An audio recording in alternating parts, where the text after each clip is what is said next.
handling. So what are some of your top tips for good cattle handling? Well, the thing we have to do is, in the human world, we want to get around behind things and follow them, like we drive on cars on highways, and we get in behind other cars. When we get in line to go to lunch or something, we all line up.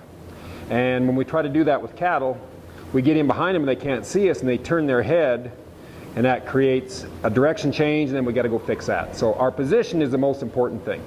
I guess what I would say to somebody to improve your stockmanship most is not to think of what you need to do, but let the cow tell you what you need to do. And so when you position yourself on her side and she turns and looks at you, you know you're too far back. So you got to step forward and closer. If she runs off, you're too close. So the cow, try to read the cow and tell her see what she's telling you, and then adjust your position to fit what she needs, not what you need. How about as far as noise or sticks or other factors? Well, I find I don't need it. If my position and my pressure is applied properly, it kind of takes the reason for all those things away.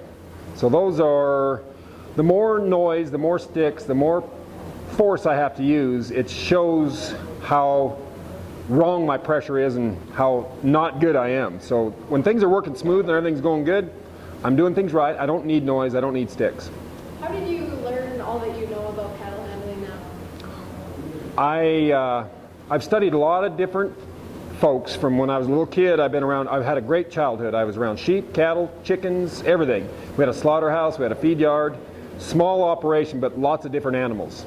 And a lot of people taught me things there. And then I got into the horse world. As I got older, I started riding a lot of horses, trained a lot of horses, and I just changed a lot of the things I learned in the horse world over to cattle. And it all kind of makes sense. So say we're working with somebody that we think isn't abiding by any of those suggestions. How do we gently approach them? Most people are very hard to tell what to do while you're working cattle. So what I try to do is, before we go to working stock, I set out the parameters. I say, we're going to do this slower, easier, certain things before we start. That sets it up. Communication. That sets it up where if we're in the middle of it and they're doing things I really don't like, I'll say, remember that discussion we had? We got to slow it down, or no yelling or whatever. But when you're right in the middle of the work and you start telling somebody what to do, they get offended and they don't see eye to eye with you or the cattle that way. So explain things before you start.